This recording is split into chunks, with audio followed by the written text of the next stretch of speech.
So what's up sa inyo mga bossing ko, no? So ito nga pala si Kiwi Icon 110cc na 4 years mahigit na natin ginagamit, no? So ipapakita ko sa inyo kasi maraming hindi naniniwala na isang click lang gana agad si Kiwi Icon 110cc, no? So 4 years mahigit na sa akin, pero makikita nyo naman guys na sariwa pa rin yung flarings niya kasi ginagamitan natin siya ng back to black, no? So meron tayo niyan, ilalagay ko yung link dyan at saka dyan sa yellow basket, no? So kung gusto nyo ng ganitong start agad, no? So di ba ito yung kill switch. So kung gusto nyo ng isang click lang, push start agad tapos hindi maingay, ayan. So kung makikita niyo naman mga bossing ko, no? Ayan, so maraming nagko-comment kasi sa akin mga bossing ko, at ito na po yung response ko sa inyo mga bossing ko, no? So nagpalit kasi tayo ng Bendix, no? Starter Bendix, no? So dito po yan mga bossing ko, no?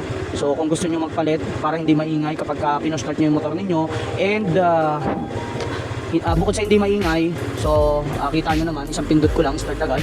So available dyan sa, ilalagay ko yung link and dyan sa yellow basket mga bossing ko, no? So kung makikita nyo naman, 4 years mahigit na sa akin, pero smooth na smooth pa rin mga bossing ko. So sa mga hindi pa nakakaalam, no, nasa langis din mga bossing ko ang sagot kung gusto niyo maging smooth at saka quality pa rin yung takbo ni Kiwi Icon 110cc, no? So ilalagay ko yung link dyan tsaka dyan sa yellow baskets, no? So ang ginagamit ko simula noon hanggang ngayon, Pertua na fully synthetic, no? So napaka ganda, napakalakas ng arangkada, hindi mainit sa makina, no? And at the same time, napakatipid sa gas ni Kiwi Icon 110cc, no? Syempre kapag maganda yung langis na ginagamit mo sa motor mo, nakakatulong siya para maging mas matipid yung gasolina natin. So ang gamit kong gasolina dito mga bossing ko ay kulay red, yung premium, no?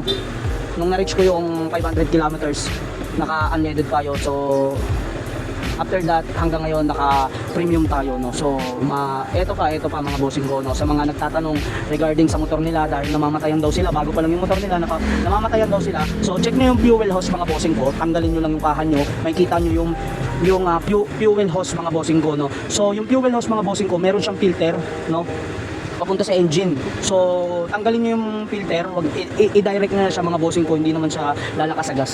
So depende po yan, dahil napakatipid nga ng makina ni Kiwi Icon 110cc, no? Kaya sobrang tipid niya sa gas. So i-check nyo yung fuel hose nyo kung namamatayan kayo, and then andyan yung pihitan ng minor sa loob ng seat compartment.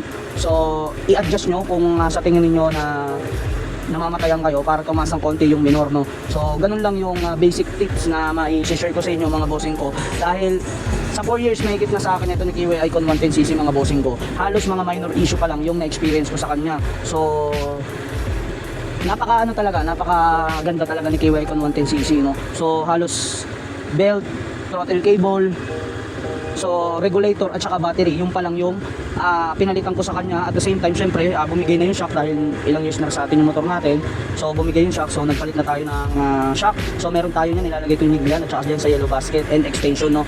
So 330mm yung shock natin, no, na plug and play. At the same time mga bossing ko, sa mga naghahanap dyan ng pulley set na panggilid, ilalagay ko rin yung link at saka dyan sa yellow basket para makapag-check out kayo, kasi dami nagtatanong ano daw sukat ng bola, pulley. So meron tayo niyang pull set, isang set na yon sa panggilid, plug and play na lang yung mga bossing ko. And kung naghahanap kayo ng air filter, ayan, so meron din tayo niyan, pang Honda Beat FI. Ito kasi yung panggilid natin mga bossing ko, pang Honda Beat FI at saka Honda Beat Carb yan. Yan ang sukat niyan mga bossing ko, ha. Yan ang sukat ng panggilid natin, no. Kahit yung ano natin, yung caliper natin mga bossing ko, pang Honda Beat FI. So pang Honda Beat FI na rin yung brake pad ko. So kung naghanap kayo ng brake shoe, meron tayo yung plug and play na lang din. Ball race, cylinder block, carburetor, meron tayong available niyan. Halos lahat ng parts ni Kiwi Icon 110cc, ilalagay ko yung link at saka dyan sa yellow basket. Hanggang 10 items lang kasi yung mailalagay kong dyan sa yellow basket pagdating dito sa TikTok, kasi yun lang yung limit niya. So kung mailalagay ko lang lahat ng mga plug and play na parts and accessories si Kiwi Icon 110cc mga bossing ko, no, ilalagay ko para hindi na kayo mahirapan maghanap ng sukat kay Kiwi Icon 110cc pagdating sa parts niya mga bossing ko. And kung makikita ninyo tong yung aking plate, no, itong plaka ko, so meron tayong available na ito. Ito yung napakaganda tong frame na to, no, frame cover para sa plaka natin, no. So kung gusto niyo ng plug and play na walang alog dito mga bossing ko, no, na MDL bracket, ayun, no, walang alog yun mga bossing ko. So meron tayo niyan, ilalagay ko yung link dyan sa yellow basket. So brake cable meron tayong available, speedometer mga bossing ko, no. So may counting adjustment lang kayo sa speedometer kasi hindi talaga siya talagang plug and play. Pagka local yung nabili nyo, nasa 200 plus lang kasi yun. Pero kung gusto nyo talaga ng speedometer na genuine, nasa 1,200 yon. Meron din tayo nung available. So may counting adjustment lang kayo pagdating sa speedometer na hindi genuine, no. So ano pa ba yung ano nyo, mga switch, ayan, kasi halos hindi ko na may ilalagay lahat mga bossing ko sa yellow basket kasi hindi na kaya, hanggang 10 items lang. So ito yung footboard, 3 years may na sa atin yan. Vario 160 plug and play yan mga bossing ko, and napakaganda rin ng battery na gamit natin, which is yung Moneng.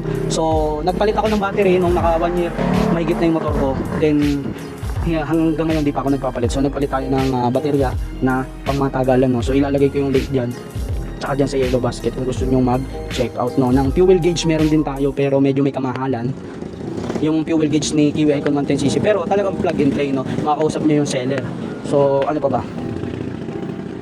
So yun, mag-comment lang kayo mga bossing ko kung ano ba yung mga hinahanap nyo na parts para sa motor ninyo, para mailagay ko dito sa video ko na ito, dito sa yung link at saka dyan sa yellow basket para makapag-check out kayo mga bossing ko, no. So halos lahat ng parts and accessories mga bossing ko, plug and play yan, pang Honda Beat Carb at saka Honda Beat FI. So kahit anong version ng Honda Beat, basta Honda Beat mga bossing ko, kahit yung mags, pang Honda Beat FI po yan. So kung gusto nyo magpalit ng mags at may budget kayo, pang Honda Beat FI po yan mga bossing ko, yung plug and play po yan na mags, no. So yun lang muna mga bossing ko, no. So ingat kayo palagi, ride safe sa atin lahat.